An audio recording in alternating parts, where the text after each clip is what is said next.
আল্লাহ রাব্বুল আলামিন বলেন সূরা আনফালের 2 নম্বর আয়াত, ইন্নামাল মুমিনুনাল্লাযীনা ইযা যুকিরাল্লাহু ওয়াজিলাত কুলুবুহুম ওয়া ইযা তুলিয়াত আলাইহিম আয়াতুহু যাদাতুহুম ঈমানা। আল্লাহ রাব্বুল আলামিন বলেন, যতই নিজেকে মুমিন বলে, ঈমানদার বলে আপনি নিজেকে যতই দাবি করেন না কেন, বিশাল পাকড়ি মাথায় পরিধান করেছেন, বিশাল জুব্বা পরিধান করেছেন, বিশাল দাড়ি মুখে রেখেছেন, আপনি নিজেকে যতই মুত্তাকি, পরহেজগার, ঈমানদার, মুমিন বলে দাবি করেন না কেন, এই কোরআনের সঙ্গে যার যত বেশি সম্পর্ক, ওই ব্যক্তি হচ্ছে প্রকৃত মুমিন। আজকে আজান হয়েছে 12:10, এখন 12:30 পার হয়ে গেছে।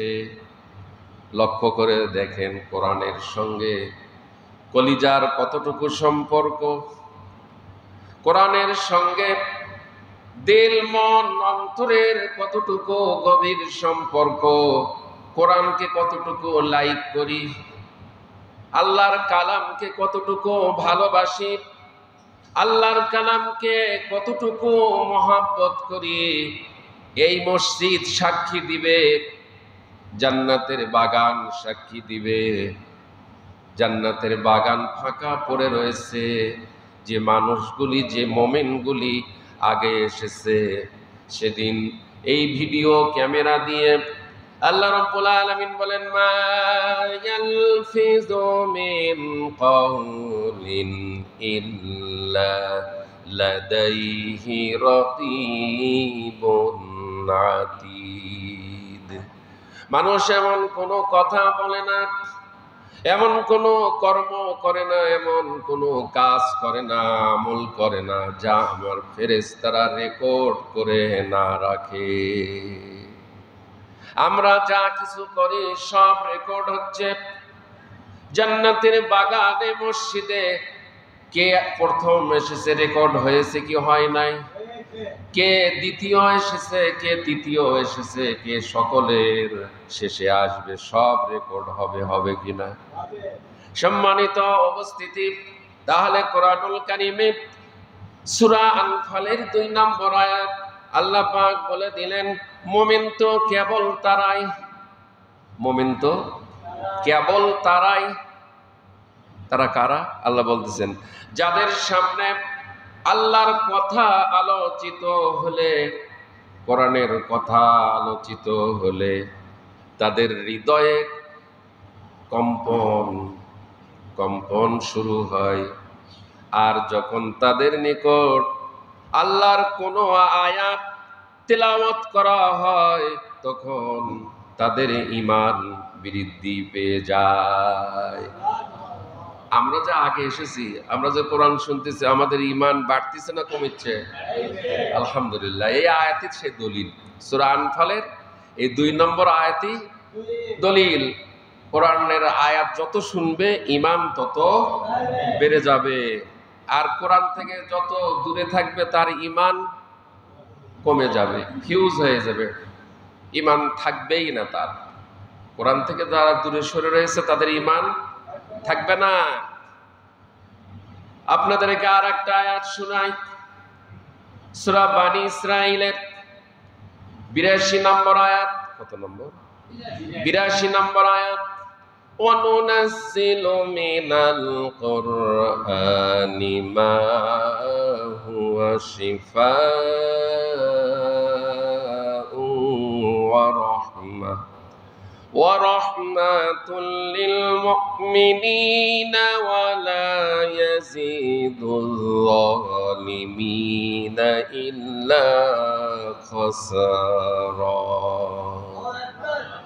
আল্লাহ রাব্বুল আলামিন বলেন, আমি রব্বুল আলামিন, আমি আল্লাহ এই কোরআনে যা কিছু নাযিল করেছি, আমার ব্যক্তি, আমার পরিবার, আমার সমাজ, আমার রাষ্ট্র, সব কিছু কোরআনে আছে না নাই? ওয়ানাজ্জালনা আলাইকাল কুরআনা তিবয়ানান লিকুল্লি শাই। মানুষের জন্ম থেকে শুরু করে দুনিয়া এবং আখিরাত যা কিছু দরকার সব কিছু কোরআনে রয়ে গেছে, একটাও বাদ পড়ে নেই, সব কোরআনে রয়েছে। অর্থনীতির বিষয়ে কোরআনে রয়েছে, সমাজনীতি বিষয়ে কোরআন রয়েছে না নাই? রাষ্ট্রনীতি কোরআনে রয়েছে না নাই? পাগলেরা বলতেছে যে রাষ্ট্রনীতি কোরআনে নাই। তাহলে কোরআনে ইতিহাস রয়েছে, দর্শন রয়েছে, ভূগোল রয়েছে, ভূগোল রয়েছে, সায়েন্স রয়েছে, মেডিকেল সায়েন্স রয়েছে, পলিটিক্যাল সায়েন্স রয়েছে, ভূতত্ত্ব রয়েছে, নৃতত্ত্ব রয়েছে, নাই কি? আল্লাহ আল্লাহ আল্লাহ।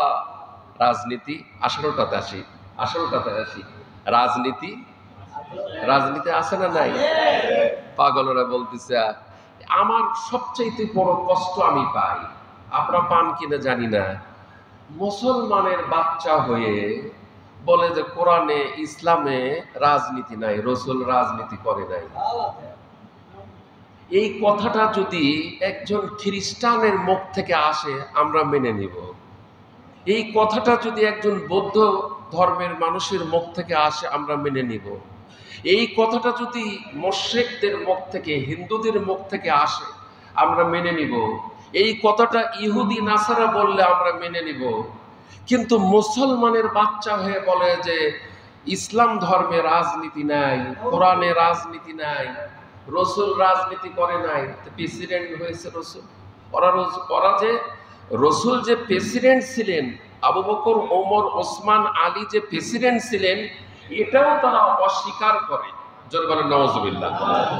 রাসূল যে প্রেসিডেন্ট ছিলেন এটা যারা অস্বীকার করবে তাদের ঈমান থাকবে না, থাকবে না, থাকবে না।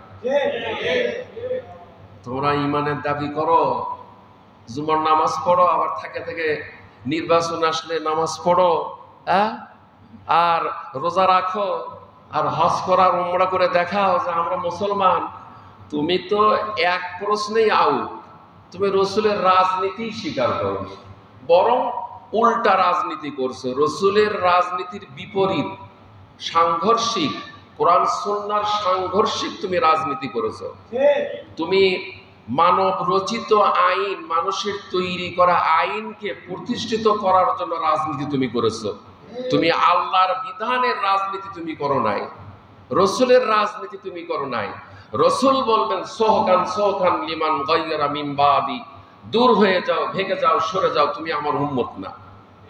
দুনিয়া নিয়েই মনে করছো যে দুনিয়াই শেষ, না, আখিরাত রয়েছে।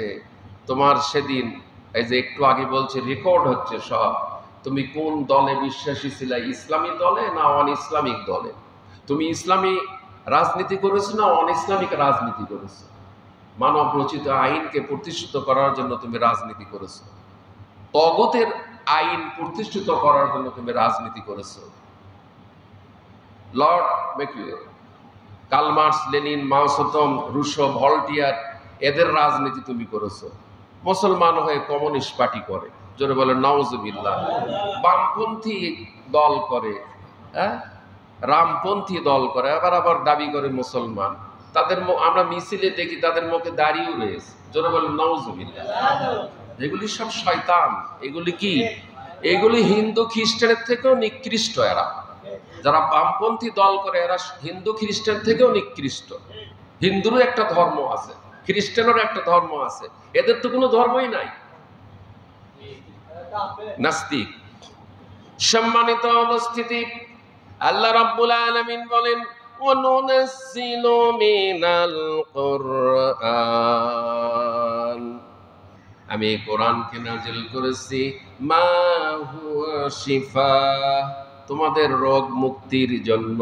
আল্লাহ, কত সুন্দর কথা না? মা হুয়া শিফা তোমাদের রোগ মুক্তির জন্য। কোন রোগ? দেহের রোগ, মনের রোগ, শারীরিক রোগ, সব রোগের ঔষধ হচ্ছে আল কোরআন। সব রোগের ঔষধ হচ্ছে আল কোরআন। এই জন্যই কোরআন নাজিল করেছি। ওয়াহুদাও ওয়া রাহমাহ শিফাউ ওয়া রাহমা রহমত তোমাদের জন্য, লিল মুমিনিন মুমিনদের জন্য রহমত। কোরআন কাদের জন্য রহমত? মুমিনদের জন্য কোরআন রহমত। আর মুমিন ছাড়া যারা রয়েছে, ইমানদারের বাহিরে যারা রয়েছে, যত মুনাফিক রয়েছে, যত কাফের রয়েছে, এদের জন্য হচ্ছে কোরআন গজব। এদের জন্য কি? কোরআন গজব। মুমিনের জন্য রহমত, ওদের জন্য আযাব এবং গজব। ওয়ালা ইয়াজিদুয যালিমিনা ইল্লা খাসারা। আল্লাহ রাব্বুল আলামিন বলেন, যারা জালেম তারা এই কোরআন থেকে ধ্বংস ছাড়া আর কিছুই লাভ করতে পারবে না। পৃথিবী সৃষ্টির থেকে জালেম ছিল, আছে, থাকবে। জালেম ছিল, আছে, থাকবে। এই আয়াতের শেষে আল্লাহ বলতেছেন ওয়ালা ইয়াজিদুয যালিমিনা ইল্লা খাসারা। যারা জালেম তারা এ থেকে মানে এই কোরআন থেকে ধ্বংস ছাড়া আর কিছুই লাভ করতে পারে না। একটু আগে বললাম না যে মুমিনদের জন্য রহমত আর জালেমদের জন্য কি? ধ্বংস। জালেমদের জন্য খসারা, ক্ষতিগ্রস্ত এরা। জালেম কারে বলে? ব্যাখ্যা দিব? হ্যাঁ, ব্যাখ্যা দিলেই বুঝবেন জালেম কারে বলে। হয়তোবা আমি এবং আপনি, আমরাও জালেমের কাতারের ভেতর রয়ে গেছি। কেমন করে? নামাজ পড়ার পরও আমরা জালেমের কাতারে রয়েছি, জালেমের ভেতর রয়েছি। রোজা রাখার পরও আমরা জালেমের কাতারের ভেতর রয়েছি। উমরা করার পরও জালেমের কাতারে রয়েছি। হজ আদায় করার পরও জালেমের কাতারে রয়েছি। তাহাজ্জুদের নামাজ, ইশরাক, আওবিন, চাষ, এইগুলি নামাজ পড়ার পরও আমরা জালেমের কাতারে রয়েছি। বলে কেমন করে? আমরা যতক্ষণ পর্যন্ত কলিজা দিয়ে কোরআনকে ভালো না বাসবো, অন্তর দিয়ে কোরআনকে যতক্ষণ পর্যন্ত ভালো না বাসবো, ততক্ষণ পর্যন্ত আমরা জালেমের ভেতর পড়ে থাকবো। কোরআনের কিছু মানি আর কিছু মানি না। আপনারা বলুন তো, টুপিটা কোন জায়গায় রাখা লাগবে? তাহলে টুপি যদি মাথায় রাখা লাগে, টুপি যদি হাঁটুতে দিয়ে রাখি, জুলুম হবে কিনা? জুলুম হবে কিনা? চশমা যদি চোখে না রাখি, চশমাটা যদি মাথার ওপরে যদি রাখি, জুলুম হবে কিনা? নৌকাটা যদি রাস্তায় যদি নৌকা চালাই, স্টিমার চালাই, লঞ্চ চালাই, জাহাজ চালাই, রাস্তার ওপর পিচ ঢালা রাস্তা, তাহলে লঞ্চ, স্টিমার, জাহাজের ওপর জুলুম করা হবে কিনা? বিমানটা যদি নেমে আনে, যদি আমরা বিমানটা যদি নিয়ে এসে যদি রাস্তায় চালাই, তাহলে বিমানের ওপর জুলুম হবে কিনা? তাহলে যে জিনিস যে জায়গায় রাখা দরকার সেই জায়গায় যদি সেই জিনিস না রাখি, তাহলে তার উপর জুলুম করা হবে। শরীরের ভেতর মাথা যেমন সবচাইতে ওপর, না মাথার ওপর আর কিছু আছে নাকি? আপনার আমার শরীরের পা থেকে শুরু করে মাথা পর্যন্ত, মাথাটা সর্ব উচ্চ জায়গায় আল্লাহ সেট করে দিয়েছেন। সুবহানাল্লাহ বলেন। এই মাথা যেমন শরীরের ভেতর ওপর, কোরআনটা আমরা কোথায় রাখবো? মাথার ওপর রাখতে হবে। কোরআন কোথায় রাখতে হবে? মাথার ওপর কোরআন রাখতে হবে। বাংলাদেশের সবচেয়ে আইন যেখান থেকে পাশ হয় সেই জায়গাটার নাম কি? সংসদ ভবন। সংসদ ভবনটা হচ্ছে সবচাইতে উঁচু জায়গা। দেশ স্বাধীন হওয়ার আগে, দেশ স্বাধীন হওয়ার পরে বলেন তো কোরআন কি কোনোদিন সংসদে গিয়েছে? আমরা কি কোরআনকে সংসদে নিয়ে যেতে পেরেছি? অনেক মুসলমান রয়েছে যারা এই কোরআনকে সংসদে নিয়ে যেতে চায় না, বরং আরো বিরোধিতা করে মানব রচিত আইন প্রতিষ্ঠিত করতে চায়। এই জন্য বললাম যে নামাজি মুসল্লি জালেমের কাতারে রয়েছে, রোজাদার জালেমের কাতারে রয়েছে, হাজিও জালেমের ভেতর রয়েছে, উমরাকারীও জালেমের ভেতর রয়েছে। চাষ পরে, আওয়াবিন পরে, ইশরাক পরে, কিন্তু আল্লাহর আইন চায় না। ওই মনে করেছে যে তাহাজ্জুদ দিয়ে, ইশরাক দিয়ে, আওয়াবিন দিয়ে আমি জান্নাতে চলে যাব। একটা হাদিসও দেখাতে পারবে না, একটা কোরআনের আয়াতও দেখাতে পারবে না যে এই আয়াতে এই কথা বলা হয়েছে তাহাজ্জুদ যারা পড়বে, ইশরাক যারা পড়বে, আওয়াবিন যারা পড়বে তারা জান্নাতে যাবে। এ দলিল নাই। সামনে আমার আলোচনা আসবে, রেখে দিচ্ছি। আগে একটা পয়েন্ট রেখে দিয়েছি, এখন একটা পয়েন্ট রেখে দিলাম। মনে রাখেন, দুটো পয়েন্ট রেখে দিলাম। আলোচনা করব কাদেরকে নিয়ে? আলোচনা শোনার লোক নাই। আছে ফেরেশতা দিয়ে ভরপুর এখানে, জিন দিয়ে ভরপুর এখানে। মানুষের ভিতরে যেমন কোরআন শোনার পিপাসু সকলের আগে এসে গেছে, জিনদের ভিতরে অনেক জিন রয়েছে কোরআন শোনার পিপাসু, তারা এখানে এসে বসে গেছে। আপনা আমায় দেখতে পারবো না, দেখা যায় নাকি জিনকে? কোন সূরত ধরে আসলে দেখা যায়। জিনকে যদি বলা হয় যে পার্কের ভেতরে এই গাছটা এখনই তুমি ভেঙে ফেলে দাও, কেউ যদি বলে জিন ভেঙে ফেলে দেখে দিয়ে চলে যাবে। মিষ্টি রেখে দিবেন, জিন খাইয়ে চলে যাবে। আর যদি বলেন যে তুমি এই সূরতে আসো, সূরত নিয়ে চলে আসবে।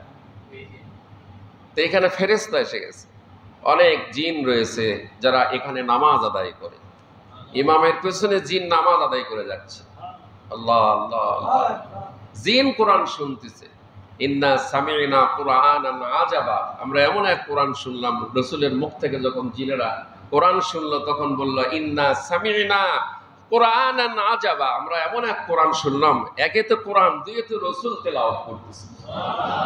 আল্লাহ আল্লাহ আল্লাহ। কোরআন শোনার প্রতি আমাদের মহব্বত কম, সেই জন্যই দেরিতে আসি।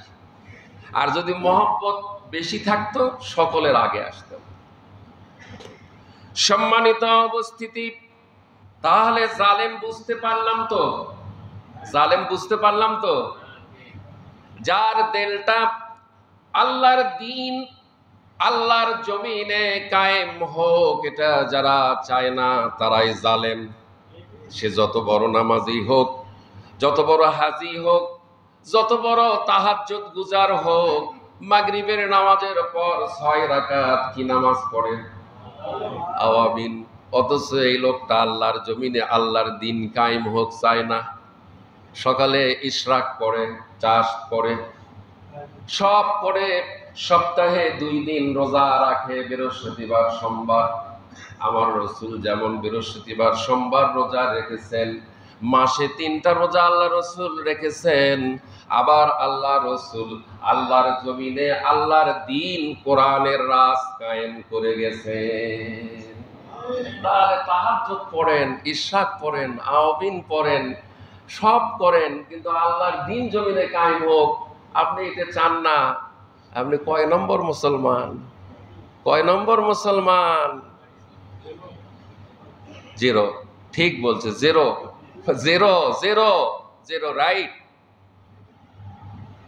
সম্মানিত উপস্থিতি, যেই কোরআনে নামাজের বিধান পেয়েছি, যেই কোরআনে রোজার বিধান পেয়েছি, যেই কোরআনে যাকাতের বিধান পেয়েছি, যেই কোরআনে হজের বিধান পেয়েছি, যেই কোরআনে কোরবানির বিধান পেয়েছি, সেই কোরআনে সূরা আশ-শূরার 13 নম্বর আয়াতে আল্লাহ বলতেছেন আন আকিমুদ্দিন, দিনকে কায়েম করো।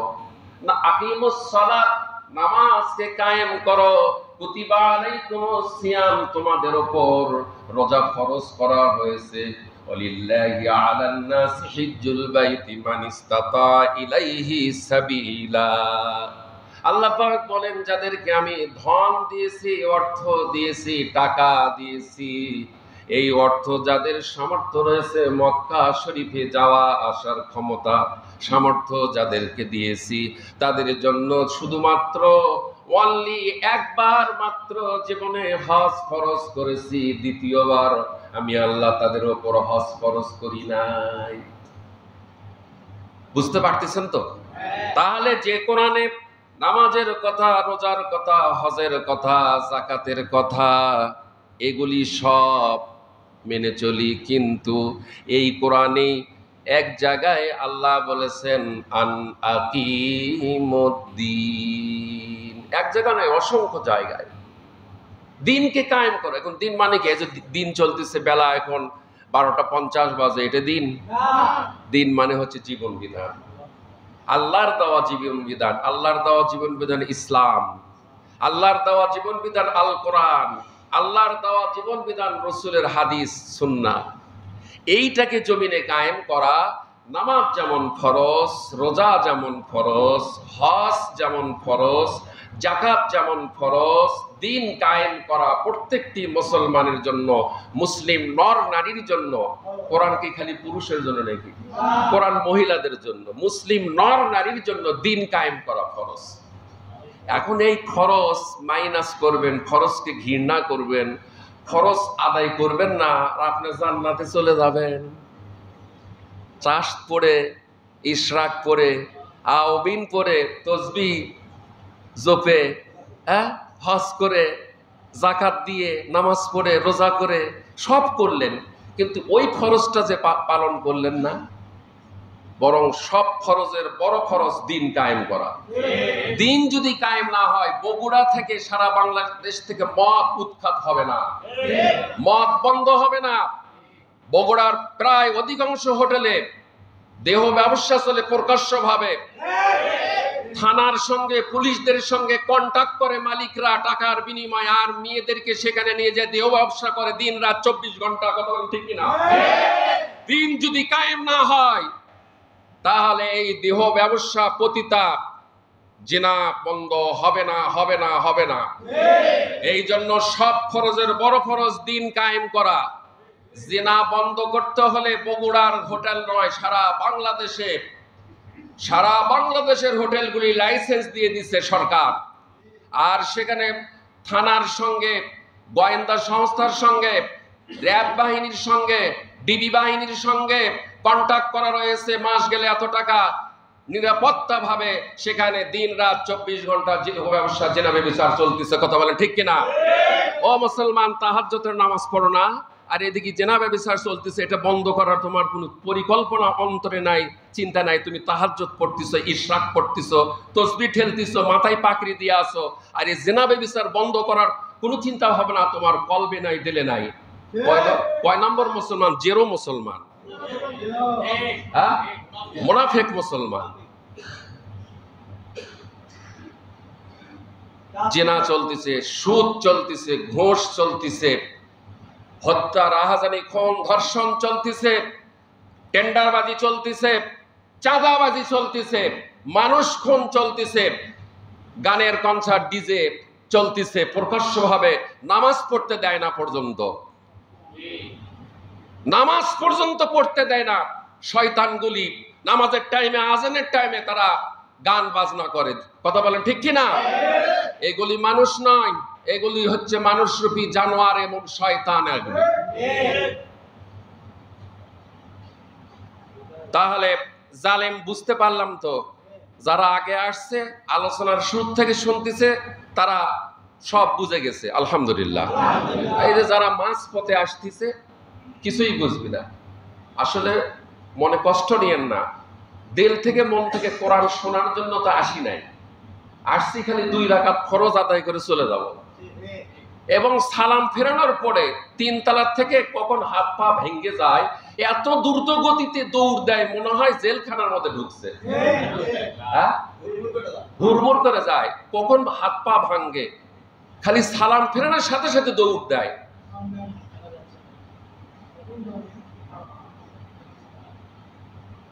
এই হলো অবস্থা আমাদের। তাহলে জালেম বলা হয় নামাজ পড়ার পরও জালেম, রোজা রাখার পরও। কেন জালেম? এই যে কোরআন সংসদে পাঠাতে চায় না, সেই জন্য সে জালেম। ওয়ালা ইয়াজিদুজ জালিমিনা ইল্লা খাসারা। যারা জালেম তারা এই কোরআন থেকে ধ্বংস ছাড়া আর কিছুই লাভ করতে পারবে না। 2 আয়াতের আলোচনায় আধা ঘন্টা চলে গেছে। কয় আয়াতের আলোচনা? 2 আয়াত। আমি যদি ইচ্ছা করতাম তাহলে 1 আয়াত দিয়ে আধা ঘন্টা পার করতাম, কিন্তু 2টা আয়াতের খালি আলোচনা করছি। মূল খুতবায় এখনো প্রবেশ করি নাই, এখন মূল খুতবায় প্রবেশ করতেছি। এই জন্য যে নিচতলাটা ভরে গেছে আলহামদুলিল্লাহ। 12টা 10-এ আজান হচ্ছে, ভাইরা আসলেন 1টার সময়, 1:45টার সময়। এটা কি দুঃখজনক না? এটা কি দুঃখজনক না? তবে যেসব মসজিদে হক কথা হয় না, সে মসজিদগুলি ওই যে তাহাজ্জুদ গুজারি, আওবিন গুজারি, ভুল বুঝবেন না। আল্লাহ রাসূল তাহাজ্জুদ পড়ছে, ইশরাক পড়ছে, আওবিন পড়ছে, সপ্তাহে 2টা রোজা করছে, মাসে 3টা রোজা করছে। আল্লাহ রাসূলের থেকে ইবাদত বেশি কেউ করতে পারবে নাকি? তো রাসূল হয়ে আবার দিন কায়েম করছেন, তা আপনি এক সাইড লিখেন আর এক সাইড মাইনাস করে দিয়েছেন। কি কি পাচ্ছেন আপনি? রসুলের এক সাইড নিলেন আর এক সাইড বাদ দিলেন। টায়ার আছে, টিউব নাই। গবেষক আমার ভাইজান অত্যন্ত গবেষক, অত্যন্ত গবেষক। সম্মানিত উপস্থিতি, এক সাইড করবেন আর এক সাইড করবেন না, এই সুবিধা অন্য ধর্মে আছে, মুসলমান ধর্মে নাই। এক কথায় শেষ। এই সুবিধা যদি কেউ নিতে চায়, কোর্টের মাধ্যমে এভিডেভিট করে, মজা সাহেব টিস্যু দেন, একটা টিস্যু বক্স কোনো মুসল্লি ভাই আগামী জুমা থেকে টিস্যু বক্স দিয়েন, আমার প্রয়োজন, এটা টিস্যু বক্স নাই এখানে। সম্মানিত উপস্থিতি, তাহলে ইসলাম ধর্ম ছাড়া অন্য ধর্মে 50-50 মানা যাবে, যা ইচ্ছে তাই করা যাবে, কিন্তু ইসলাম ধর্মে কোনো 50-50 মানা যাবে না। আসুন মূল খুতবায় চলে যাই। আপনাদের মনে আছে তো ইমানদারদের প্রতি আল্লাহর কয়টি ওয়াদা? 6টি ওয়াদা। আচ্ছা, কোরআন শুনতে কষ্ট হয় কাদের? একজন হাত তুলে দেখান। কষ্ট যদি না হয় তাহলে দেরিতে আসেন কেন? কোরআন শুনতে যদি ভালো না লাগে তাহলে দেরিতে আসেন কেন? আসলে দেহের খোরাক চিনেছি, বুঝেছি। চা খাওয়ার ওপর চা, মিষ্টির উপর মিষ্টি, বিরিয়ানির উপর বিরিয়ানি, সব বুঝি। দেহের খোরাক দেই, কিন্তু রুহের খোরাক, দেহ যতক্ষণ রুহু আছে ততক্ষণ, রুহু নাই দেহর কোনো মূল্য। আপনাকে যদি কবরস্থ না করে জমিনের উপর রাখা হয়, আপনার কলিজার টুকরো সন্তানও আপনার পচে যাওয়ার পর যে গন্ধ বের হবে এটা সহ্য করতে পারবে না, আপনার স্ত্রীও সহ্য করতে পারবে না, আপনার বাবা মাও সহ্য করতে পারবে না। প্র্যাকটিক্যাল কথা, প্র্যাকটিক্যাল। তাহলে দেহের যেটার মূল্য নাই, সেই দেহের কত পরিচর্যা, কত যত্ন আমরা করি, কিন্তু রুহের এত যত্ন করি না। রুহুর কোনো যত্ন নাই। রুহু কি খাবে? পনির, ঘি, মাখন, আপনার এশিয়ার ভালো মিষ্টি, দই, এইগুলি কি আপনার রুহু খাবে? রুহু চাচ্ছে যে জুমার দিনে 12টা 20-এর মধ্যে আল্লাহর বান্দা এখানে প্রবেশ করো, করে কোরআন থেকে রুহের খোরাক নাও। কষ্ট হলো? অনেকে আবার মনে করে হুজুরকে ইনকে করেই বললো। ইনকে করে বলি কেন? পাই না যে আমি যে খালি শূন্য মসজিদ নিয়ে বক্তব্য শুরু করি। এই যে আজকে যে বলতেছি, যারা শুনতেছে চায়া আছে, দেখতেছে আমাকে, আমিও দেখতেছি, আগামী জুমায় আপনারা প্রমাণ করবেন পাবেন না, আগামী জুমায় পাবেন না। আসলে কোরআন ভালো লাগে না, তার কল্প নষ্ট হয়ে গেছে। একটা হাদিস আছে না, এক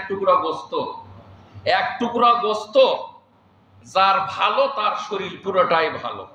আর এক টুকরা গোস্ত যার নষ্ট হয়ে গেছে, ওর পুরো শরীর ক্যান্সার হয়ে গেছে। কি হয়ে গেছে? ওই ক্যান্সার হওয়ার কারণে 12টা 20-এর মধ্যে আসে না।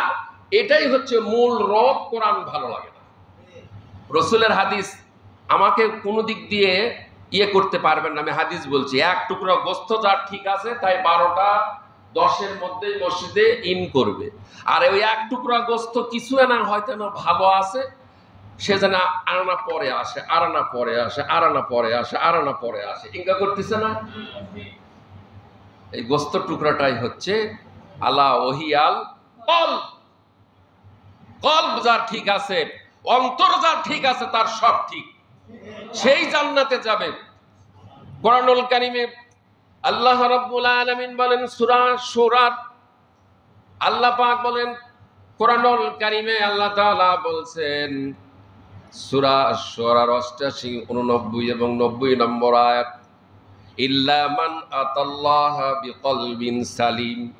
যার কলবটা, যার অন্তরটা প্রত্যেক জুমায় আজানের আগে যারা মসজিদে আসে, কোরআন নিয়ে যারা কোরআন শোনে, যারা কোরআন নিয়ে পড়ে থাকে, কোরআনের জন্য সময় ব্যয় করে, ইল্লা মান আতাল্লাহা বিকলবিন সালিম, বিশুদ্ধ অন্তর নিয়ে যারা আসবে, 50-50 নয়, 70% নয়। আমাদের তো কোরআনের প্রতি ভালোবাসা উপস্থিতি বলে দিচ্ছে। কে বলে দিচ্ছে? উপস্থিতিই বলে দিচ্ছে। কারো 50%, কারো 60%, কারো 70%, কারো 80%, কারো 90%, কারো 95%। এই উপস্থিতিই বলে দিচ্ছে কোরআনের উপর ভালোবাসা। আল্লাহ পাক বলেন, ইয়াউমা লা ইয়ানফাউ মালু ওয়ালা বানুন। এমন একটি দিন আসবে যেদিন তোমার সন্তান, তোমার ধন সম্পদ, 10 তলা 20 তলা বিল্ডিং, কোটি কোটি টাকা, লক্ষ লক্ষ টাকা, জুমার দিনে বলা হয় যে 50 টাকা যিনি ফালাচ্ছেন, ডবল একটু ফালান, 3য় তলার নির্মাণ কাজ চলছে, সাহেব ওই 50 টাকা দিয়েই মসজিদ থেকে চলে যায়। কথা বলেন ঠিক কিনা? অথচ আল্লাহ পাক এই আয়াতে বলতেছেন, ইয়াউমা লা ইনফাউ মালু ওয়ালা বানুন, তোমাদের ধন সম্পদ, সন্তান সন্ততি হাসরের ময়দানে কোনো উপকারে আসবে না। অথচ টাকার মহব্বত। এমনও মুসল্লি রয়েছে জুমার দিনে প্রত্যেক জুমায় 500 টাকা মসজিদ নির্মাণ কাজের জন্য দান করতে পারবে, ক্ষমতা রয়েছে, কিন্তু 50 টাকা দিয়েই চলে গেল, 450 টাকা মাইনাস। কথা বলেন ঠিক কিনা? বহুবার আমি মসজিদে বলেছি, কষ্ট হচ্ছে নাকি? এই হক কথা বললেই তো মন বেজার। বহুদিন আমি জুমায় বলেছি, যদি এই নিচতলা এখানে 300-র মতন মুসল্লি রয়েছে, এই 300 মুসল্লি যদি 100 টাকা করে দেয়, তাহলে প্রতি জুমায় 3100-500 টাকা এখানে দান বাক্সে পড়বে, তাই না মজি সাহেব? তাই না? সরি, 31,000।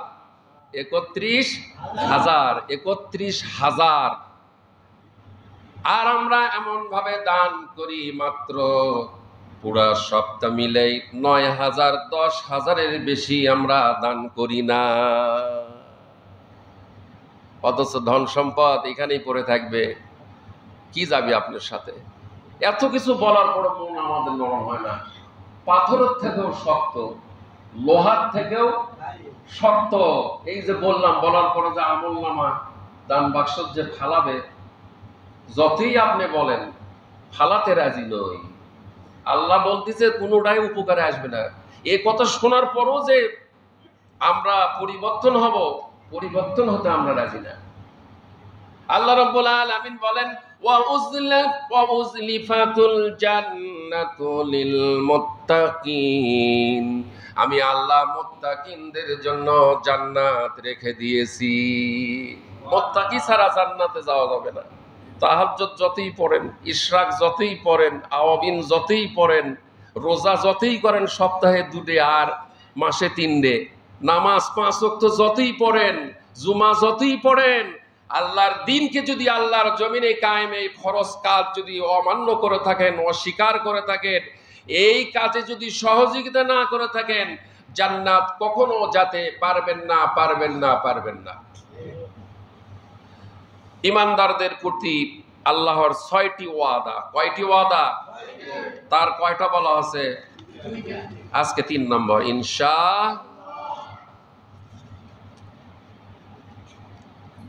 আল্লাহ রাব্বুল আলামিন 57 নম্বর সূরা হাদীদের 28 নম্বর আয়াত, ইয়া আইয়ুহাল্লাযীনা আমানুত্তাকুল্লাহা ওয়া আমিনু বিরাসূলিহি ইউতিকুম কিফলাইনি মির রাহমাতিহি ওয়া ইয়াজআল লাকুম নূরান তামশুনা বিহি ওয়া ইয়াগফির লাকুম ওয়াল্লাহু গফুরুর রহিম।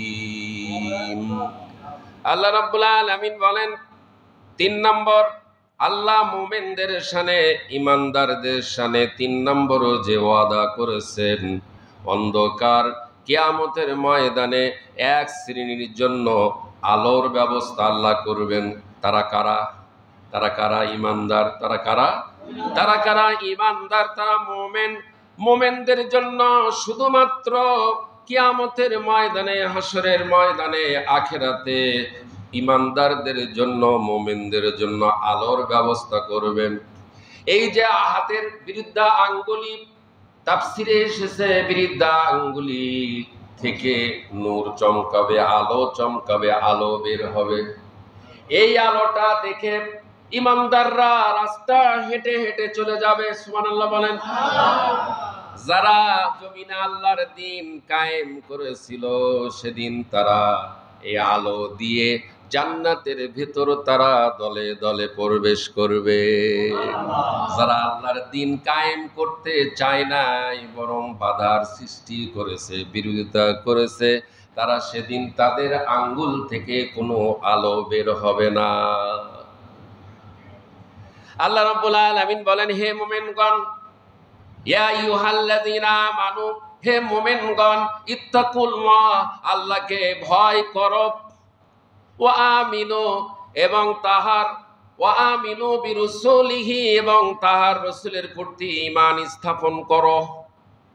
এরপরে আল্লাহ তাআলা বলেন, ইউতিকুম কিফলাইনি, তিনি তাহার অনুগ্রহে, তিনি কিফলাইনি মির রাহমাতিহি ওয়া ইয়াজআল লাকুম, তিনি তাহার অনুগ্রহে তোমাদেরকে দিবেন দ্বিগুণ পুরস্কার। কিফলাইনি, দ্বিগুণ পুরস্কার দিবেন। সুবহানাল্লাহ, দ্বিগুণ পুরস্কার, এবং তিনি তোমাদেরকে দিবেন আলো। সুবহানাল্লাহ বলেন। ইমানদারদেরকে কে দিবেন? আলো। কোনো মুনাফিককে আলো দেওয়া হবে না, কোনো মুনাফিককে আলো দেওয়া হবে না। মুনাফিকগুলি অন্ধকারের ভিতর পড়ে থাকবে, আলো পাবে না।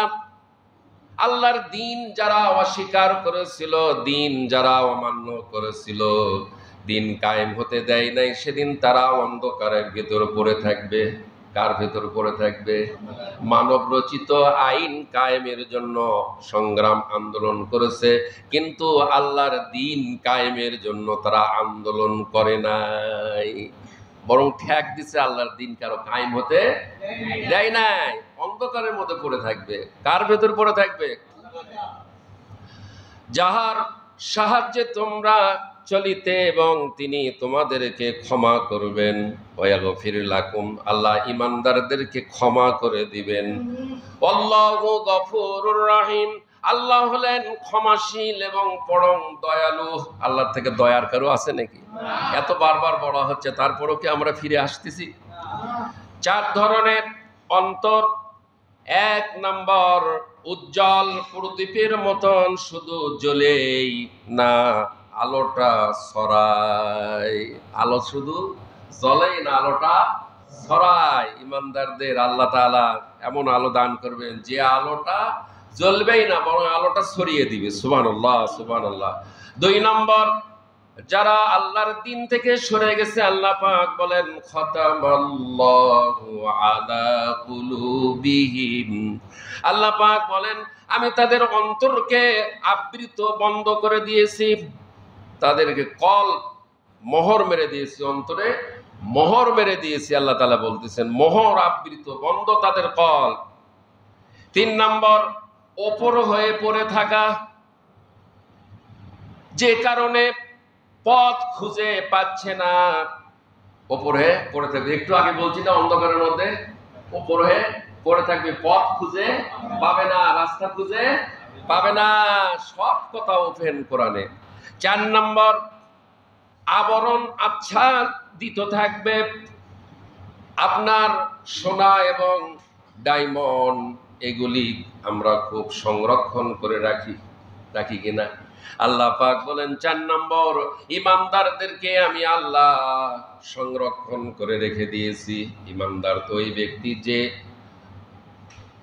হাদিস শরীফে এসেছে কাঁটা যুক্ত রাস্তা, কি যুক্ত?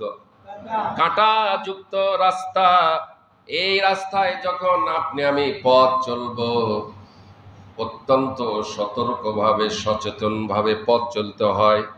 আপনার জামার সঙ্গে আপনার শরীরের সঙ্গে কাঁটা যেন লেগে না যায়, লেগে গেলে কষ্ট হবে। ইমানদার ব্যক্তিগুলি ডানে গুনাহ, বাঁয়ে গুনাহ, সামনে গুনাহ, পিছনে গুনাহ, চতুর্দিকে গুনাহ আর গুনাহ। কি বলেন ঠিক কিনা? যেদিকে তাকান সেদিকে গুনাহ গুনাহ গুনাহ গুনাহ। ইমানদার ব্যক্তি দুনিয়ায় এই গুনাহ থেকে মুক্ত থাকবে। ছোটখাটো গুনাহ হয়ে গেলে তওবা করে ফিরে আসে। আল্লাহ পাক তওবাকারীকে বেশি ভালোবাসেন। মরুভূমির ভিতর পথিকের উট হারিয়ে গেছে। বলেন তো, মরুভূমির ভিতরে যদি উট হারিয়ে যায় পথিকের অবস্থা কেমন হবে? আবার যদি পথিক যদি উটটা যদি পেয়ে যায় কেমন খুশি হবে। আল্লাহ রাব্বুল আলামিন বলেন সারাটা জীবন মানব রচিত আইন কায়েমের জন্য সংগ্রাম করেছো, আমি আল্লাহর আইনকে, বিধানকে, কোরআনের আইনকে, কোরআনের রাজকে কায়েমের জন্য সংগ্রাম করো নাই। ওই মানব রচিত আইন কানুনকে দু পায়ে লাথি মেরে তওবা করে যদি ইসলামী আন্দোলনে, ইসলামী দলে যদি তুমি শামিল হয়ে যাও, আল্লাহ পাক বলেন আমি আল্লাহ ওই মরুভূমির ভিতর উট, পথিক যেমন উট হারিয়ে গেলে যেমন কষ্ট হয়, পথিকের মন খারাপ, বান্দাগুলি যখন গুনাহ করে আমি আল্লাহ ওই বান্দাগুলির উপর অসন্তুষ্ট হয়ে যাই।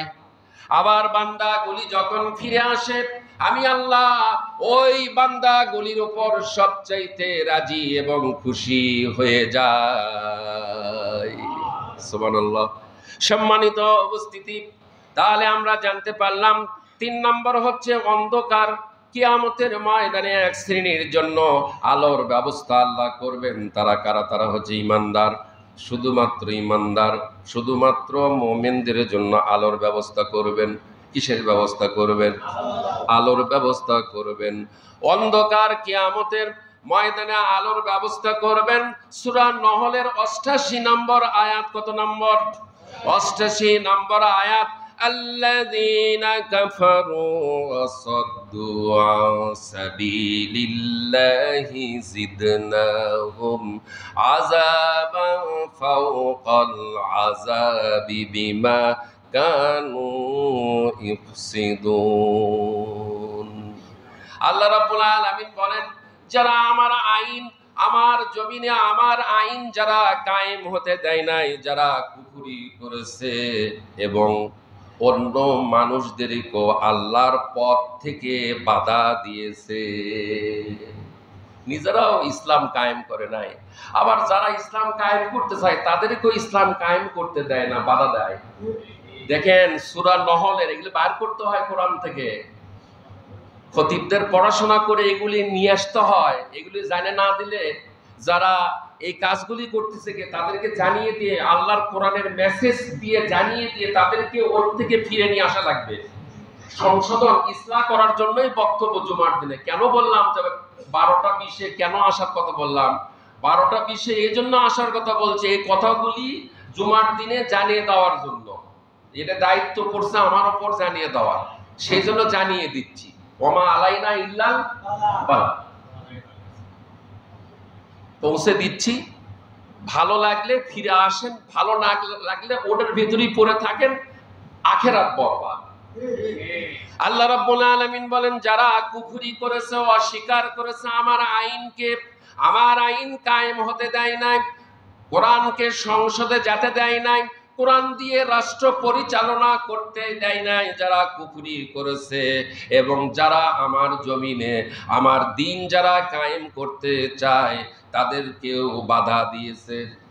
বলে ইসলাম কায়েম করতে দেওয়া যাবে না, ইসলাম এই বাংলার জমিনে আসতে দেওয়া হবে না। ইসলাম কার? জমিন কার? তুমি কার? কার অক্সিজেন গ্রহণ করো? হ্যাঁ, কার দেওয়া হাত এদিকে ওদিকে ঘুরাচ্ছ? কার দেওয়া জবান? কার দেওয়া নাক? কার দেওয়া চোখ? কার দেওয়া কান? কার দেওয়া ব্রেন? কার দেওয়া হাত? কার দেওয়া পা? কার দেওয়া শরীর নিয়ে কার সঙ্গে নাফরমানি করো? একবারও চিন্তা হয় না? আল্লাহ রাব্বুল আলামিন বলেন, যারা কুফরি করেছে এবং অন্য মানুষদেরকেও আল্লাহর পথ থেকে বাধা দিয়েছে, আমি সেদিন তাদের আযাবের উপর আযাব বৃদ্ধি করব। দেখেন, এই কাজ করার কারণে যারা এই কাজ আজকে করতেছে তাদের জন্য আল্লাহ বলে দিচ্ছে, আমি সেদিন তাদের আযাবের উপর আযাব বৃদ্ধি করব। এটা হচ্ছে তাদের সেই অশান্তি এবং ফাসাদের শাস্তি। এই যে অশান্তি সৃষ্টি করছে, ইসলাম কায়েম না হোক, ইসলাম না আসুক, কোরআনের শাসন না হোক, কোরআন সংসদে না যাক, এটা কি ফাসাদ না? এটা কি অশান্তি না? এটা অশান্তি সৃষ্টি করছে না? আল্লাহ বলছেন, সেই অশান্তি ও ফাসাদের শাস্তি আজকে ভোগ করো। পৃথিবীর জমিনে অশান্তি সৃষ্টি করছে না, আজকে সেই শাস্তি ভোগ করো। যারা তারা দুনিয়ায় করে এসেছে, দুনিয়ায় এই কাজগুলি করে যাচ্ছে না? করে যাচ্ছে। সম্মানিত উপস্থিতি, কোরআনুল কারীমে আল্লাহ রাব্বুল আলামিন পরিষ্কার ভাবে আরো জানিয়ে দিয়েছেন সূরা ফুরকানের। আমার তো খালি বলতেই মন চায়, আপনাদের কেমন কি হয়, শুনতে মন চায়? আলহামদুলিল্লাহ, আলহামদুলিল্লাহ। আমার পর কি অসন্তুষ্ট নাকি? বেজার হচ্ছেন নাকি? এই কথা দায়িত্ব, আপনি যদি এখানে এই দায়িত্ব থাকেন, আপনারও দায়িত্ব এটা বলে দেওয়া। দুটা আয়াত বলে আজকে শুধু 3 নম্বরই শেষ করে দেবো, খালি এই দুটা আয়াত বলেই শেষ। এই ফাসাদ অশান্তি যারা সৃষ্টি করছে তাদের কি পরিণতি হবে সেই দুটা আয়াত বলেই শেষ করে দেবো। কষ্ট হবে? আলহামদুলিল্লাহ, আলহামদুলিল্লাহ। আল্লাহ রাব্বুল আলামিন সূরা ফুরকানের 27 নম্বর আয়াত, ওয়ায়াউমা ইয়া'আদ্দুজ যালিমু আলা ইয়াদাইহি ইয়াকুলু ইয়া লাইতানি ইত্তাখাযতু মা'আর রাসূলি সাবিলা। জালেমরা সেদিন, অপরাধীরা সেদিন নিজের হস্তদ্বয়, নিজের হাত দংশন করতে করতে বলবে, এই যে আজকে যারা আল্লাহর দিন জমিনে কায়েম হোক এটা চায় না, এরাই সেদিন নিজেদের হাত নিজেরাই এরকম দাঁত দিয়ে কামড়াবে আর বলবে, কি বলবে দেখেন, একটা ডাইরেক্ট কথা, কোরআন ডাইরেক্ট। অপরাধীরা, জালেমরা সেদিন নিজেদের হাত, দুটি হাত, হস্তদ্বয় দুটি হাত দংশন করতে করতে বলবে, হাতে কামড় দিবে আর বলবে, হায় আফসোস। আজকে বলা হচ্ছে ফিরে আসতেছে না, কিন্তু খতিবরা বলতেছে, ওই সময় রাসূলরা বলতো ফিরে আসে না, আজকেও বলা হচ্ছে ফিরে আসবে না। তারা মনে করছে আমাদেরটাই সঠিক, কোরআন এবং আল্লাহ রাসূলেরটাই ঠিক। জোরে বলে নাউজুবিল্লাহ। কোরআন আর সুন্নাহর সাথে সংঘর্ষ চলতেছে। কথা বলে ঠিক কিনা? আল্লাহ রাব্বুল আলামিন বলেন, আমার দায়িত্ব হচ্ছে কথাগুলি সুন্দরভাবে বুঝিয়ে দেওয়া। অপরাধীরা সেদিন স্বীয় হস্তদ্বয়, নিজেদের দুটি হাত দংশন, কামড়াতে কামড়াতে বলবে, হায় আফসোস, আমরা যদি রসুলের দল যদি করতাম, রসুলের পথে যদি, কোরআন সুন্নাহর পথে যদি আমরা থাকতাম, তাহলে আজ এই পরিণতি আমাদের হতো না। এরপরে 28 নম্বর আয়াত সূরা ফুরকানের, ইয়া ওয়াইলাতা ইয়া ওয়াইলাতা লাইতানি লাম আত্তাখিজ ফুলানান খলিলা। হায় আমার দুর্ভাগ্য, আমি যদি অমুককে বন্ধুরূপে গ্রহণ না করতাম। এক বন্ধু আর এক বন্ধুর দাওয়াত দেয়, আয় আমি এই দল করি, তুই আয় আমার সাথে এই দল কর। এই সেই কথা বলতেছে, আমি যদি অমুককে বন্ধুরূপে গ্রহণ না করতাম তাহলে আজকে নিজের হাত আমার নিজেকে দংশন করা লাগতো না। আবার ইসলামী দলের একজন লোক আর একজন ইসলামী দলের আর একজন লোককে দাওয়াত দিচ্ছে, আসো ইসলামী দলে। ওই যদি ইসলামী দলে দাওয়াত কবুল করে গ্রহণ করে তাহলে ওর জন্য কি আখিরাতে এরকম অবস্থা হবে নাকি? আল্লাহ আল্লাহ, যাক বুঝে গেছেন কথা, আর বলার দরকার নাই।